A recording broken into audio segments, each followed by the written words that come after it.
प्रिय दर्शकों, हमारे चैनल स्प्रेडिंग धर्मा में आपका स्वागत है। दर्शकों, आज की वीडियो में मैं आपको बताऊंगा खाटू श्याम जी की कथा। तो दोस्तों, वीडियो में अंत तक बने रहो। मैं खाटू श्याम जी की पूरी जीवन की कथा आपको सुनाऊंगा। तो दोस्तों, हम अपनी वीडियो शुरू करते हैं। कौरव वंश के राजा दुर्योधन ने निर्दोष पांडवों को सताने और उन्हें मारने के लिए लाक्षागृह का निर्माण किया था, पर सौभाग्यवश वे उसमें से बच निकले और वनवास में रहने लगे। एक समय जब वे वन में सो रहे थे, उस स्थान के पास ही एक हिडम्ब नामक राक्षस अपनी बहन हिडम्बी सहित रहता था। तब उनको पांडवों की गंध आई, तो उन्हें देखकर यह राक्षस अपनी बहन से बोला, इन मनुष्यों को मारकर मेरे पास ले आओ। अपने भाई के आदेश से वह वहां आई, जहां पास ही सभी भाई द्रौपदी सहित सो रहे थे और भीम उनकी रक्षा में जाग रहे थे। भीम के स्वरूप को देखकर हिडम्बी उस पर मोहित हो गई और मन में यह सोचने लगी कि मेरे लिए उपयुक्त पति यही हो सकता है। उसने अपने भाई की परवाह किए बिना भीम को पति मान लिया। कुछ देर बाद हिडम्बी के वापस न लौटने पर हिडिंबासुर वहां आया और स्त्री के सुंदर भेष में अपनी बहन को भीम से बात करते देख क्रोधित हुआ। तत्पश्चात हिडम्बी के अनुनय विनय से माता कुंती व युधिष्ठिर के निर्णय से दोनों का गंधर्व विवाह हुआ। उपरोक्त अवधि के अंतर्गत हिडम्बी गर्भवती हुई और एक महाबलवान पुत्र को जन्म दिया। बाल रहित होने से बालक का नाम घटोत्कच रखा गया। हिडिंबा ने कहा कि मेरा भीम के साथ रहने का समय समाप्त हो गया है और आवश्यकता होने पर पुनः मिलने के लिए कहकर वह अपने अविष्ठा स्थान पर चली गई। साथ ही घटोत्कच भी सभी को प्रणाम कर आज्ञा लेकर उत्तर दिशा की ओर चला गया। जल्द ही कृष्ण के कहने पर मणिपुर में मूर्धतेय की लड़की कामकंटका से घटोत्कच का गंधर्व विवाह हुआ। वह कुछ समय बीतने के पश्चात उन्हें महान पराक्रमी पुत्र को जन्म दिया, जिसके शेर की भांति सुंदर केशों को देखकर उनका नाम बब्रीक रखा। बल की प्राप्ति के लिए उसने देवियों की निरंतर आराधना कर तीनों लोकों में किसी में ऐसा दुर्लभ अतुलनीय बल का वरदान पाया।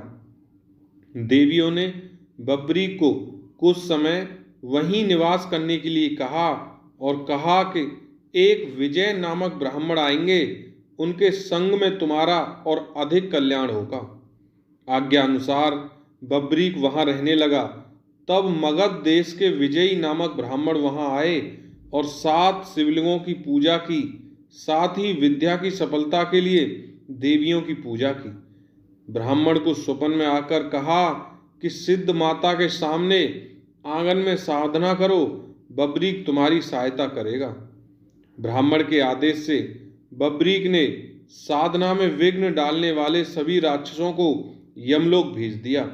उन असुरों को मारने पर नागों के राजा वासुकी वहां आए और बब्रीक को दान मांगने के लिए कहा। तब बब्रीक ने विजय की निर्विघ्न तपस्या सफल हो यही वर मांगा। ब्राह्मण की तपस्या सफल होने पर उसने बब्रीक को युद्ध में विजयी होने का वरदान दिया। तत्पश्चात विजय को देवताओं ने सिद्ध सैन प्रदान किया। तब से उनका नाम सिद्ध सैन हो गया। कुछ काल बीत जाने के बाद कुरुक्षेत्र के मैदान में कौरवों और पांडवों के बीच में युद्ध की तैयारी होने लगी। इस अवसर पर बब्रीक भी अपने तेज नीले घोड़े पर सवार होकर आ रहे थे। तब रास्ते में ही भगवान श्री कृष्ण ने बब्रीक की परीक्षा लेने के लिए ब्राह्मण के भेष में उसके पास पहुंचे। भगवान ने बब्रीक की मन की बात जानने के लिए उससे पूछा कि तुम किसकी ओर से युद्ध लड़ने आए हो। तब बब्रीक ने कहा कि जो कमजोर पक्ष होगा उसकी ओर से युद्ध लड़ूंगा। भगवान ने बब्रीक से कहा कि तुम 3 बाणों से सारी सेना को कैसे नष्ट कर सकते हो। तब बब्रीक ने कहा कि सामने वाले पीपल के वृक्ष के सभी पत्ते एक बाण से एक ही निशान में भेद दूंगा। कृष्ण ने मुट्ठी व पैर के नीचे 2 पत्ते छिपा लिए, पर देखते ही एक बाण से क्षण भर में सब पत्ते बिध गए। तब श्री कृष्ण ने देखा वास्तव में एक ही बार में सबको यमलोक भेज सकता है। तब ब्राह्मण बने श्री कृष्ण ने बब्रीक से याचना की तब बब्रीक ने कहा, हे ब्राह्मण, क्या चाहते हो। तब श्री कृष्ण ने कहा कि क्या सबूत है जो मैं मांगूंगा वह मुझे मिलेगा। तब बब्रीक ने कहा, जब वचन की बात है तो तुम प्राण भी मांगोगे तो मिल जाएंगे। तो ब्राह्मण भेष में नटवर बोले, मुझे तुम्हारा शीश का दान चाहिए। यह सुनकर बब्रीक स्तब्ध रह गए और बोले, मैं अपना वचन सहर्ष पूरा करूंगा, पर सत्य कहो कि आप कौन हो। तब कृष्ण ने अपना विराट स्वरूप बताते हुए कहा कि मैंने यह सोचा कि यदि तुम युद्ध में भाग लोगे तो दोनों कुल पूर्णतया नष्ट हो जाएंगे। तब बब्रीक ने कहा कि मेरा शीश का दान तो ले लीजिए, पर मेरी एक इच्छा है कि मैं युद्ध को आखिर तक देख सकूं। तब भगवान ने कहा कि तुम्हारी यह इच्छा पूरी होगी। तब बब्रीक ने अपना शीश धड़ से काट कर दे दिया। शीश को अमृत जड़ियों के सहारे पहाड़ के ऊंचे शिखर पीपल वृक्ष पर स्थापित कर दिया। 18 दिनों तक चले युद्ध में पांडवों को विजय प्राप्त हुई, साथ ही उन्हें अपनी जीत पर घमंड हो गया। तब कृष्ण ने उन सबको लेकर वहां पहुंचे जहां बब्रीक का सिर स्थापित था। बब्रीक के सामने पांडव अपनी अपनी वीरता का बखान करने लगे। तब बब्रीक के सिर ने कहा कि आप सबका घमंड करना व्यर्थ है। जीत श्री कृष्ण की नीतिज्ञ से ही मिली है। मुझे तो इस युद्ध में श्री कृष्ण का सुदर्शन चक्र ही चलता नजर आया था। इसके बाद बब्रीक चुप हो गए और आकाश से फूलों की वर्षा होने लगी। तब भगवान कृष्ण ने प्रसन्न होकर बब्रीक को वरदान दिया कि कलयुग में मेरे श्याम नाम से पूजे जाओगे और तुम्हारे सुमिरन से सभी मनोरथ पूर्ण होंगे।